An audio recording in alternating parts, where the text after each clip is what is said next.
पश्चातां पांडुपुत्र नामणाचार्य महातिन धाम व्युधान त्रिपदा पुत्रेण तव शिष्येन धिमाता ज्ञातम। 3। हे आचार्य, आपके बुद्धिमान शिष्य द्रुपद पुत्र द्वारा योजनाबद्ध रूप से व्यवस्थित पांडुपुत्रों की इस विशाल सेना को देखिए। धृष्टद्युम्न। अर्थ: दुर्योधन द्रोण का ध्यान पांडव सेना की ओर आकर्षित करता है। वह विशेष रूप से धृष्टद्युम्न का उल्लेख करता है, जो पांडव सेना का सेनापति है और द्रोण का शिष्य भी है। तब शिष्येन, आपके शिष्य द्वारा, कहकर दुर्योधन द्रोण को अपने पुराने शत्रु द्रुपद के पुत्र के कौशल की याद दिलाता है, जिसका जन्म द्रोण को मारने के लिए ही हुआ था। यह व्यंग्य है और द्रोण को भड़काने का एक तरीका है। धीमाता, बुद्धिमान शब्द का प्रयोग धृष्टद्युम्न की योग्यता को स्वीकार करता है, लेकिन साथ ही द्रोण को चेतावनी भी देता है कि विरोधी पक्ष कितना सक्षम है। यहाँ शूरा महेश्वसा भीमार्जुन समा युधि है। युयुद्धानो विराटश्च द्रुपादश्च महारथा। 4। धृष्टकेतुश्चे चेकितानः काशीराजश्च वीर्यवान जयपुरजित कुंती भोजश्च शैब्याश्च नरपुंगम विजयब्रह्मोन्मश्चर्न युधामन्युश्च विक्रांत उत्तमौजाश्च वीर्यवान सौभद्रो द्रौपदेयश्च सर्व एव महारथा। ज्ञाननंदानन। यहाँ पांडव सेना में युद्ध में वीर भीम और अर्जुन के समान महान धनुर्धर हैं। युयुद्धान सात्विकी विराट और महारथी राजा द्रुपद, धृष्टकेतु चेकितान और पराक्रमी काशीराज हैं।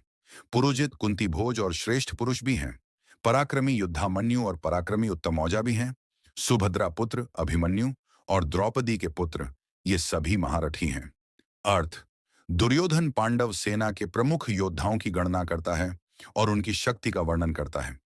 वह भीम और अर्जुन के बीच समानता का उल्लेख करके आरंभ करता है, जो उनकी युद्ध क्षमता को दर्शाता है।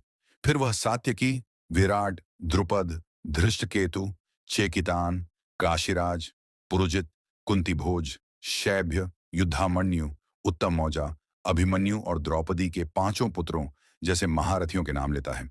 महारथी, जो अकेले 10,000 योद्धाओं से लड़ सके, शब्द का प्रयोग पांडव पक्ष की शक्ति और गंभीरता को दर्शाता है।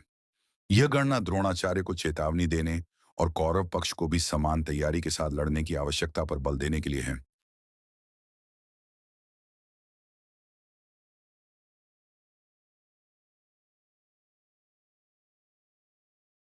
पश्चातां पांडुपुत्र नामणाचार्य महातिन धाम व्युधान त्रिपदा पुत्रेण तव शिष्येन धिमाता ज्ञातम।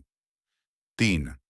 हे आचार्य, आपके बुद्धिमान शिष्य द्रुपद पुत्र द्वारा योजनाबद्ध रूप से व्यवस्थित पांडुपुत्रों की इस विशाल सेना को देखिए। धृष्टद्युम्न।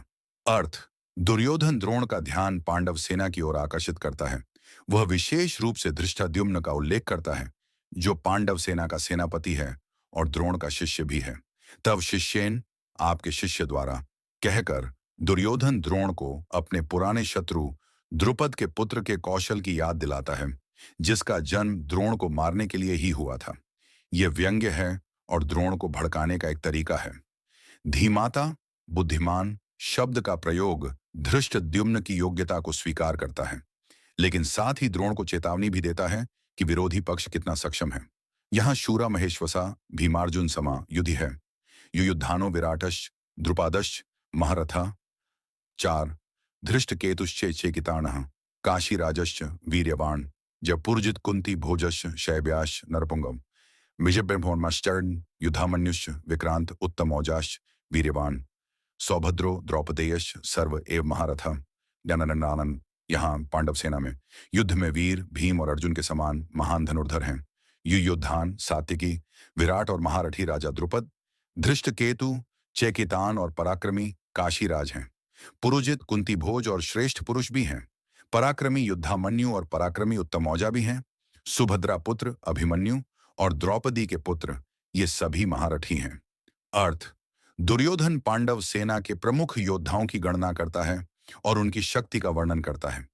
वह भीम और अर्जुन के बीच समानता का उल्लेख करके आरंभ करता है, जो उनकी युद्ध क्षमता को दर्शाता है। फिर वह सात्यकी, विराट, द्रुपद, धृष्टकेतु, चेकितान, काशीराज, पुरुजित, कुंतीभोज, शैब्य, युद्धामन्यु, उत्तमौजा, अभिमन्यु और द्रौपदी के पांचों पुत्रों जैसे महारथियों के नाम लेता है। महारथी, जो अकेले 10,000 योद्धाओं से लड़ सके, शब्द का प्रयोग पांडव पक्ष की शक्ति और गंभीरता को दर्शाता है। यह गणना द्रोणाचार्य को चेतावनी देने और कौरव पक्ष को भी समान तैयारी के साथ लड़ने की आवश्यकता पर बल देने के लिए है।